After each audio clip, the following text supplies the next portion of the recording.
l'auteur, donc la personne qui est à l'origine de la honte, donc le parent, la maîtresse, etc., vient comme vivre à l'intérieur de la personne qui était enfant à ce moment-là. Cette personne, la maîtresse, le parent et tout, qui était à l'extérieur, elle vient vivre à l'intérieur de moi sous forme de critique intérieure.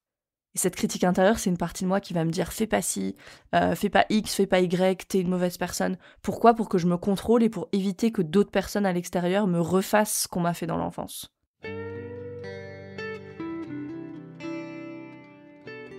Bienvenue dans Pas de soucis, le podcast pour se libérer de l'anxiété avec Camille Thomas. Je suis Camille et avant d'être coach de santé, j'ai été une grande anxieuse. Je me suis libérée de l'anxiété le jour où j'ai compris que ce n'était pas dans ma tête. Pas de soucis, c'est le podcast pour celles et ceux qui sont fatigués par tout ce qu'ils ont essayé et qui savent qu'ils ont le pouvoir de guérir de l'anxiété naturellement. Alors si tu veux vivre sans anxiété et que tu as l'intuition qu'on ne t'a pas tout dit, ce podcast est pour toi. Je te retrouve tous les lundis pour explorer les pistes qui te permettront d'accéder au calme à l'intérieur de toi. Je suis ravie que tu sois là aujourd'hui.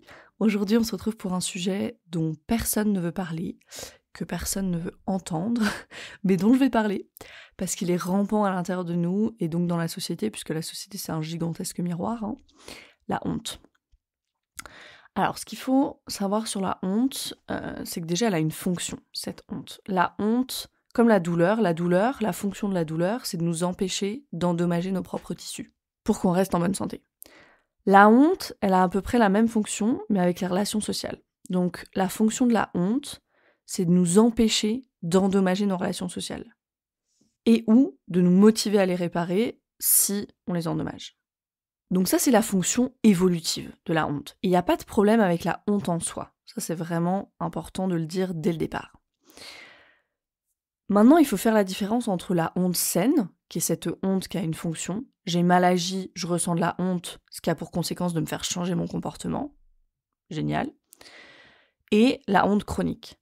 Ça, c'est la honte qui se manifeste très régulièrement, ou régulièrement, et où il n'y a pas de sentiment de connexion et d'appartenance. On a vu la fonction de la honte, c'est dans les relations sociales. Mais dans la honte chronique, il n'y a pas, c'est complètement déconnecté d'un sentiment d'appartenance, de communauté.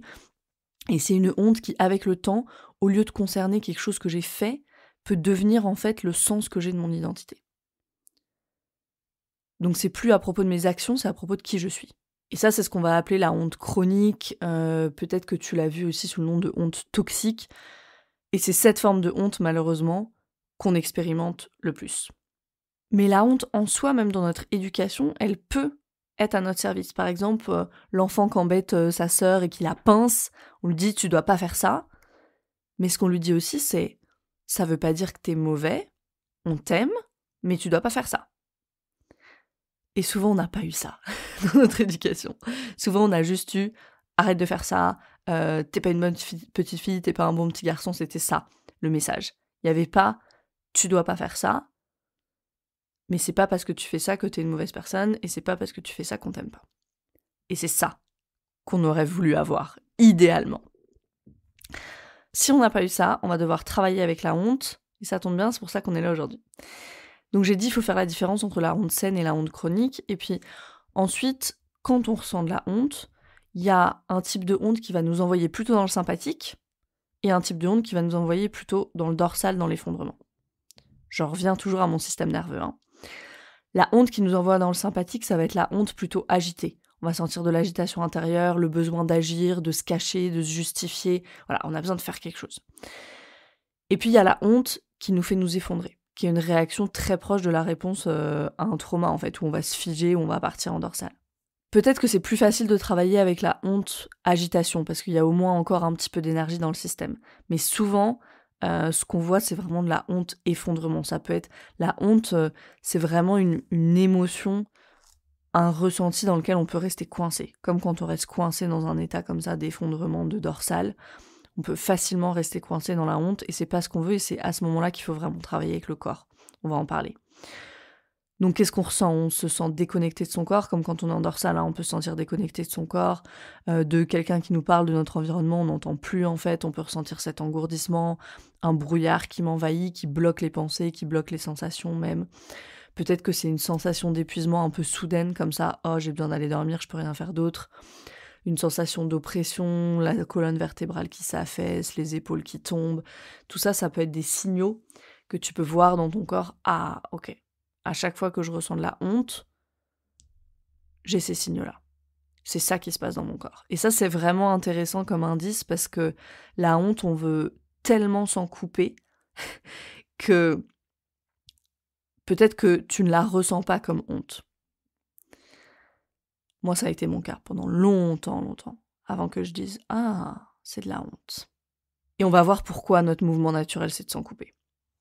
Donc tout ça, ce que je viens de décrire là, ce qui peut se passer dans le corps, c'est des signaux que ton système nerveux il te défend. Dans le circuit dorsal, il y a danger de mort pour notre système. Effectivement, la honte peut s'apparenter à la mort. On va revenir sur l'aspect mortifiant de la honte.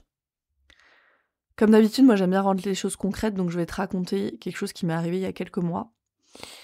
Sur les réseaux sociaux, il y a un groupe de psychologues, qui s'est acharné sous un de mes posts, c'était en début d'année je crois, qui s'est acharné sous un de mes posts sur Instagram en disant que je racontais n'importe quoi.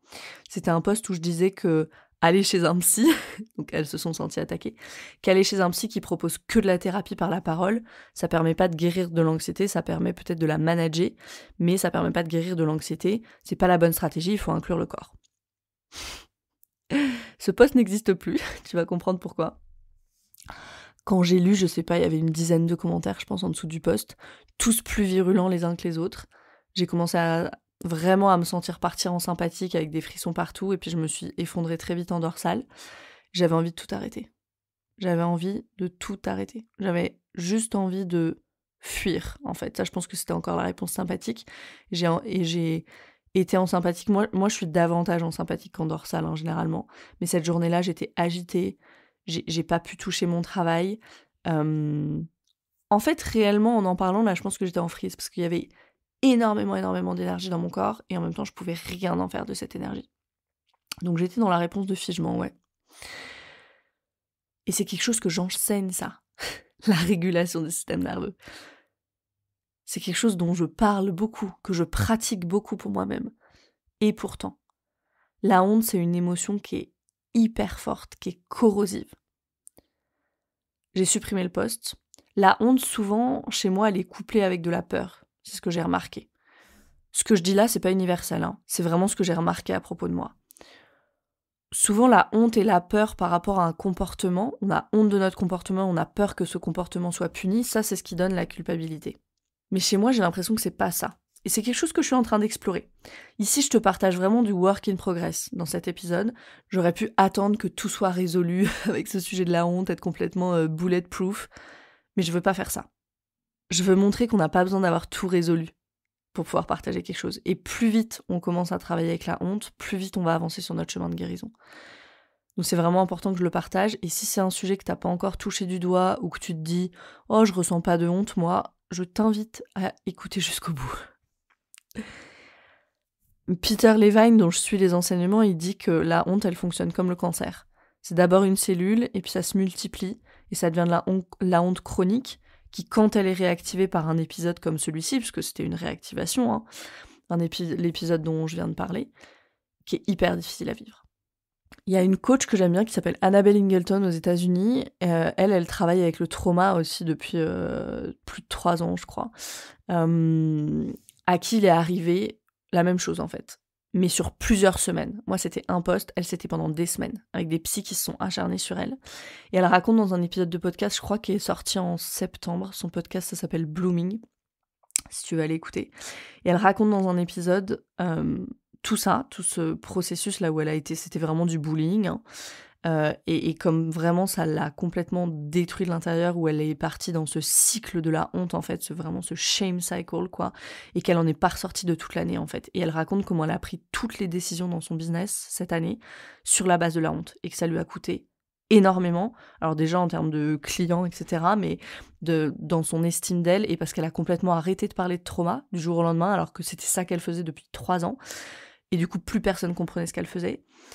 Bref, et son partage, il m'a vraiment aidée. C'est pour ça que je me suis dit, il faut vraiment que moi, j'en parle aussi et que je partage un peu ce travail que je fais sur la honte, et ça m'a vraiment aidée parce que je me suis dit: «Waouh, même les personnes qui travaillent sur ces sujets depuis bien plus longtemps que moi sont encore parfois aux prises avec la honte quand c'est réactivé de façon hyper forte comme ça».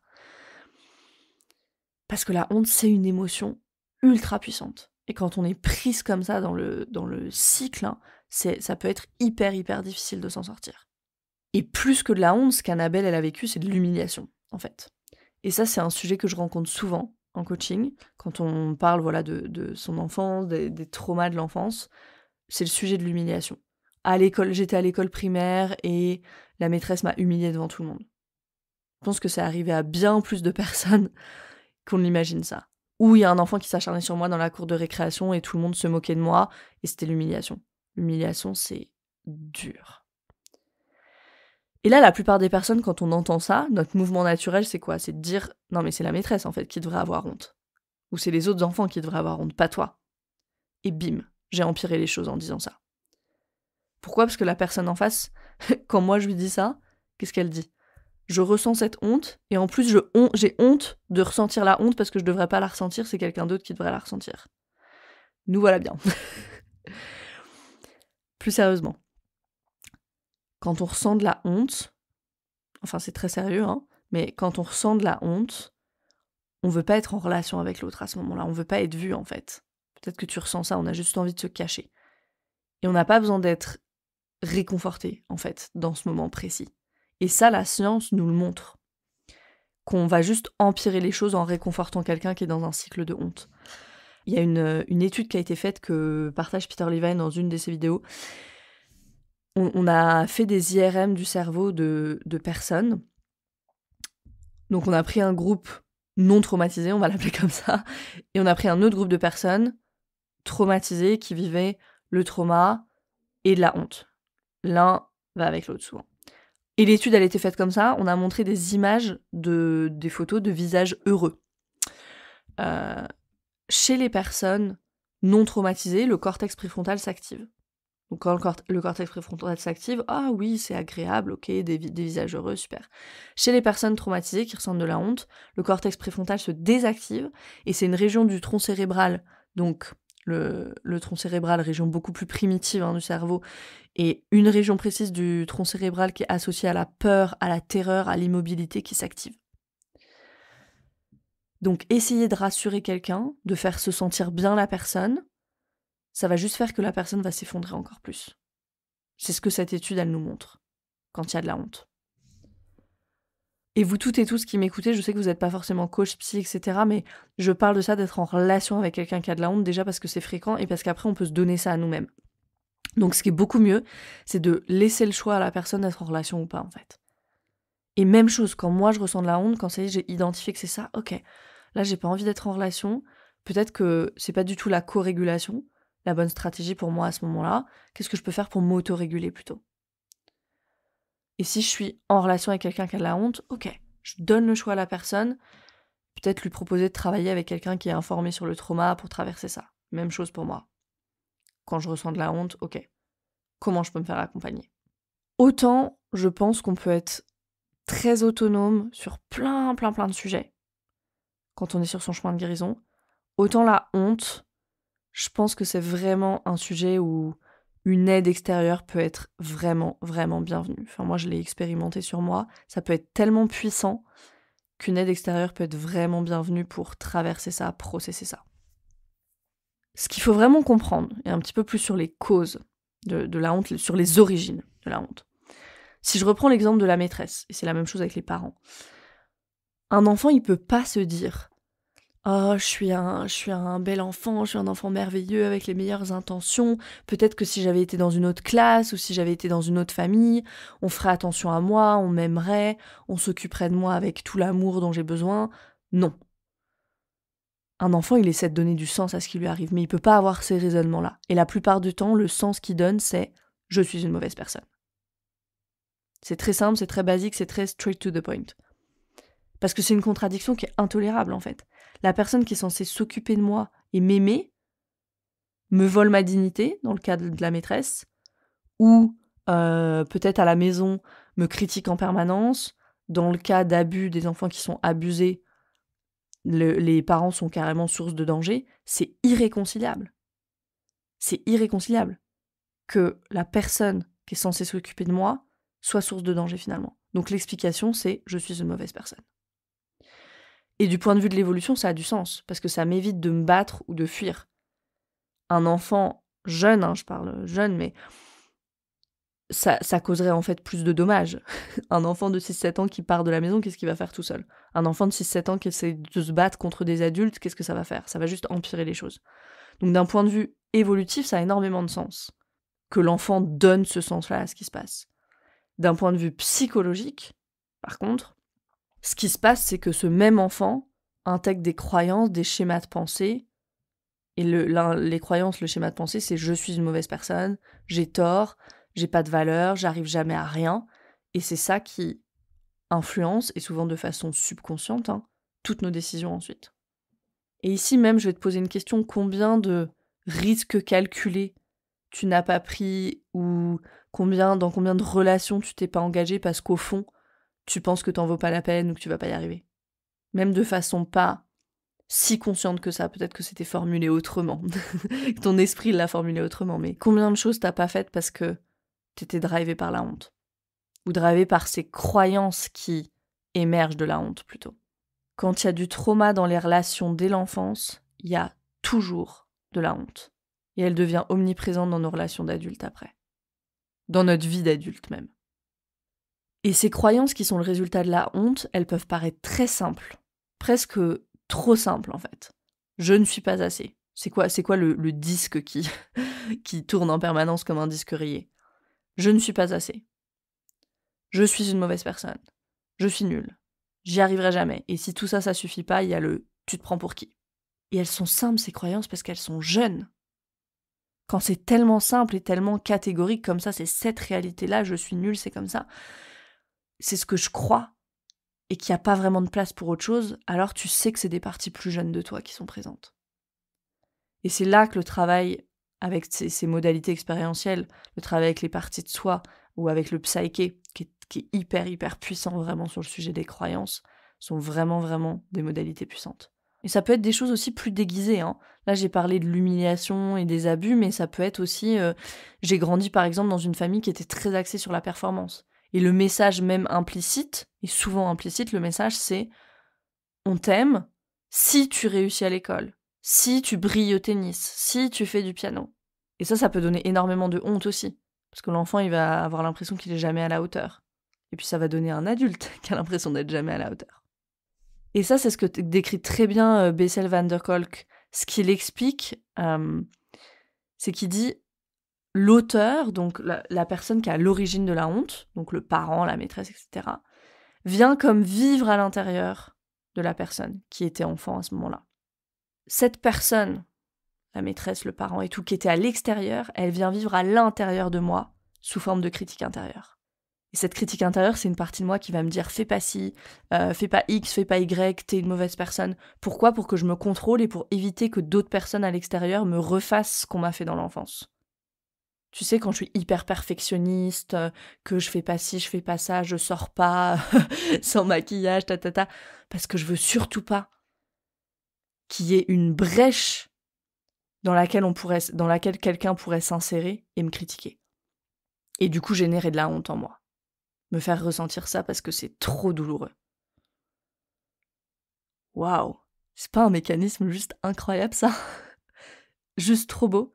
Il y a une partie de moi, donc cette critique intérieure, il y a une partie de moi qui prend ce rôle extrême de critique pour s'assurer que je ne revive pas ce que j'ai vécu à un moment de ma vie où en plus je pouvais pas me défendre et où c'était beaucoup trop douloureux. Peut-être que tu peux voir ta critique intérieure autrement maintenant. Et ça, ce que ça vient nous rappeler, et ce qui est vraiment important de se rappeler ici, c'est que le trauma, c'est pas une histoire du passé. Le trauma, c'est ce qui est vivant aujourd'hui à l'intérieur de moi et qui est une conséquence du passé. C'est cette honte que j'ai ressentie qui, à ce moment-là, n'était peut-être qu'une petite cellule et qui aujourd'hui est omniprésente dans mon système et qui fait complètement partie de ma réalité intérieure. Et comment je le sais? Je le sais parce que j'ai une critique intérieure qui est hyper active. Et comment je le sais? Je le sais parce que quand ma honte est réactivée, et ben je pars en dorsale, je m'effondre. Ça y est, c'est le brouillard cérébral, j'ai besoin d'aller dormir, ou au contraire, je pars dans une espèce d'agitation. Et plus je connais mon système, plus je connais bien mon système interne, plus je peux spotter de plus en plus rapidement quand il y a de la honte et travailler avec ça. Moi, quand j'ai commencé à travailler avec ma honte, je me suis rendu compte à quel point il y avait tellement de choses, et il y a encore tellement de choses que j'ai faites guidées par la honte. Alors aujourd'hui, je me pardonne, j'en ai conscience beaucoup plus souvent. J'ai amené à la conscience beaucoup de choses qui étaient au niveau subconscient. J'ai beaucoup travaillé avec les parties de moi là-dessus, j'ai beaucoup travaillé en psyché. J'en ai conscience plus souvent et je rectifie le tir quand je peux. Parfois, je suis aussi emportée par la vague. Et aussi, ce que j'ai réalisé, et qui est en lien avec le thème de ce podcast, avec tout le travail que je fais, ce que j'ai réalisé, c'est que ce que j'appelais anxiété, ces frissons, toutes ces sensations hyper désagréables que je pouvais ressentir, souvent c'était de la honte. Et ça a été une des premières réalisations, je crois, quand j'ai commencé à travailler vraiment intensément avec les parties de moi. Je disais à ma coach, mais en fait, c'est de la honte. En fait, ce que j'appelais de l'anxiété, c'est de la honte. Et maintenant, je sais exactement à quoi ça ressemble dans mon corps et je peux aller voir ces parties de moi qui portent cette honte, qui l'ont ressentie, et je peux écouter. J'ai appris à distinguer la culpabilité de la honte aussi, c'est pas la même chose dans mon corps. Et là-dessus, je vais vous donner un exemple. Je vais vous donner un exemple, j'espère qu'il est pas trop activant, même si pour moi il l'est. Ici encore, si c'est trop pour toi ce sujet, mets le podcast en pause, régule et reviens. J'essaye de garder le sujet safe, mais je sais que la honte, ça peut vraiment venir toucher des choses aux origines. Donc, un exemple qui était activant pour moi, c'est par exemple le fait d'être présente pour mes grands-mères. J'ai un gros truc autour de ça, j'ai un énorme conflit intérieur en fait, parce que pour moi, je trouve qu'on est dans une société, excusez-moi le terme, mais de merde, où on laisse les personnes âgées être seules. Enfin, pour moi, ça n'a aucun sens en fait. Vraiment, j'essaie de le réconcilier avec un mode de vie moderne et tout, mais je n'arrive pas à le réconcilier à l'intérieur de moi. Pour moi, les personnes âgées, elles devraient vieillir et mourir à la maison, comme à l'époque. Mais effectivement, c'est dur avec notre mode de vie moderne. Et je sais aussi que moi, j'ai des grands-mères qui sont pas du tout faciles à vivre et qu'en fait, je pourrais juste pas, en fait. C'est super difficile à réconcilier à l'intérieur de moi. Et donc, du coup, il y a beaucoup de culpabilité, il y a beaucoup de honte. Et j'ai dû amener vraiment beaucoup de compassion, beaucoup de clarté là-dedans. Et voilà, donc je veux prendre cet exemple pour faire un peu la différence entre la honte et la culpabilité. La culpabilité, c'est quand j'ai pas appelé ma grand-mère de toute la semaine, par exemple, et lui dire « J'ai été super prise, je t'ai pas appelé, mais je sais que t'es seule, c'était pas cool, est-ce que tu me pardonnes ?» Ça, c'est la culpabilité. Ici, le focus, il est vraiment sur mon action. Et du coup, je suis capable de demander « Est-ce que tu me pardonnes ?» La honte, au contraire, elle m'empêche de dire ça, elle m'empêche elle m'empêche de rectifier mon comportement, en fait. Parce que dans la honte, c'est pas « j'ai fait une erreur », c'est « je suis une erreur ». Et ça, c'est tellement douloureux. C'est tellement dur. Il n'y a rien de plus corrosif que la honte. Ça vient toucher la dignité de quelqu'un. Quand on parle de honte, d'humiliation, la dignité du soi, du self, on dit en anglais. La honte, elle est mortifiante. D'ailleurs, il y a une étude qui était parue en 1973 sur les peurs, justement, dans le Sunday Times de Londres, et qui montrait, donc l'étude, elle montrait que les résultats de l'étude, quand on demandait aux gens, donc l'étude c'était ça, on demandait aux gens de quoi ils ont peur. Et quand on demandait aux gens de quoi ils ont peur, la peur de parler en public était davantage sélectionnée que la mort. Or, de quoi est-ce qu'on a vraiment peur quand on a peur de parler en public ? On a peur de se ridiculiser, on a peur d'être jugé, autrement dit, on a peur d'avoir honte. Et ce qui est intéressant, c'est qu'en 2012, et donc il y a eu beaucoup d'articles là-dessus, des articles de journaux avec des titres on a plus peur de parler en public que de mourir, etc. Et donc ce qui est intéressant, c'est qu'en 2012, l'étude elle a été reproduite par une équipe de chercheurs pour vérifier si c'était bien vrai, cette histoire de on a davantage peur d'avoir honte que de mourir. Et cette étude de 2012, elle a révélé que la peur de parler en public, effectivement, elle était plus souvent choisie comme peur commune que toute autre peur, y compris la peur de la mort. Par contre, si on demandait, c'était des étudiants qui ont participé à l'étude, quand on demandait aux étudiants de choisir la peur principale, c'était la mort qui était choisie le plus souvent. Donc qu'est-ce que ça nous dit ? Ça nous dit, moi c'est comme ça que je l'interprète. La peur d'avoir honte, c'est pas la plus puissante, elle n'est pas plus puissante que la peur de la mort, mais par contre c'est celle à laquelle on pense en premier. ce qui lui donne en soi beaucoup de puissance. Donc c'est pas étonnant que notre premier mouvement, il soit tellement, ce soit un mouvement tellement viscéral de repousser la honte, en fait, de juste pas vouloir ressentir ça. Parce que c'est tellement puissant. Et quand on veut commencer à travailler avec la honte, en fait, quand il y a de la honte, on doit aller vraiment à la reconquête du soi, hein, du self. On a dit que ce qui est remis en cause, c'est vraiment l'intégrité, la dignité du soi, de qui on est, en fait. Donc, c'est vraiment aller à la reconquête on pourrait parler de notre moi authentique. Peut-être que c'est un peu cliché, mais c'est ça, en fait. Et pour découvrir mon vrai moi, son vrai soi, faut commencer à écouter ce qui se passe à l'intérieur. Et une bonne idée, c'est de passer par le corps. Tu t'attendais à ce que je dise ça. Et je dis pas ça juste comme ça, c'est vraiment, on veut aller regarder qu'est-ce qui se passe au moment où j'ai été humiliée, qui est un événement traumatique en soi. Hein. Ou si on me répète sans cesse depuis l'enfance, on répète à un enfant, tu n'es pas gentil, tu ne devrais pas faire ci ou ça, t'es pas un bon petit garçon, t'es pas une bonne petite fille. Qu'est-ce qui se passe dans ces moments-là? Le corps se tend, le corps s'immobilise, se fiche peut-être, et tout ça, ça reste imprimé dans mon système nerveux. Et je l'ai dit au début, quand on a honte, on peut sentir tous ces signes, notre système il répond à ça. Quand on a honte, on peut sentir souvent ses épaules tomber, tout notre corps qui se tient plus vraiment, en fait, une sorte d'affaissement. C'est avec ça qu'il faut travailler. De toute façon, c'est simple, avant d'avoir travaillé avec ça, quand on est dans le cycle de la honte, quand on ressent de la honte, ça va être difficile d'en parler de façon efficace, parce qu'on est tellement dissocié, tellement en dorsal, tellement loin dans le shutdown. Il y a plus. Et le truc, c'est que c'est ça qu'il faut bien comprendre. Quand on est dans cette réponse de dorsale comme ça, ou même de freeze, en fait, il y a pas. Alors, dans le freeze, il y a énormément d'énergie dans le corps, mais on peut rien en faire. Et dans le dorsal, il y a carrément plus d'énergie dans le corps. Donc, avec quoi est-ce qu'on va pouvoir travailler s'il y a plus d'énergie? Donc, c'est vraiment important d'aller travailler avec le corps d'abord.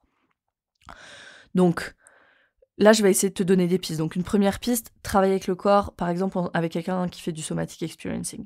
Et d'aller travailler avec les sensations de la honte. Ensuite, on peut aller regarder l'autocompassion. Cet élément d'autocompassion. J'en parle dans l'épisode 14 sur la critique intérieure, donc tu peux aller écouter cet épisode-là.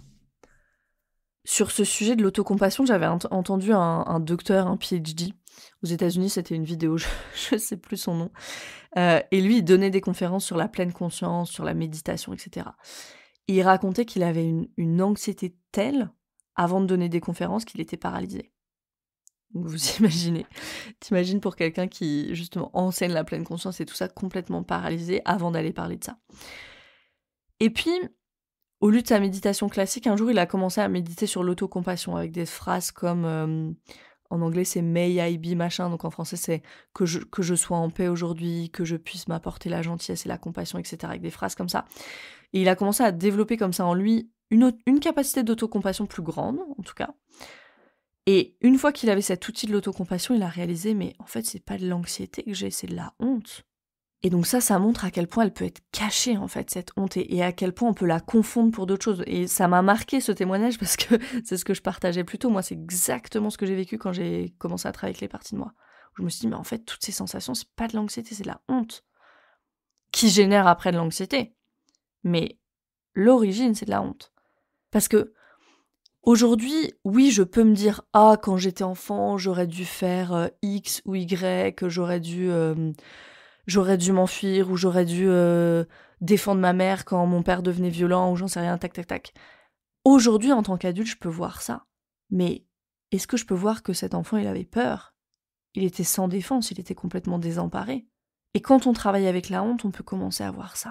Et ça, c'est très puissant. On peut commencer à avoir cette compassion.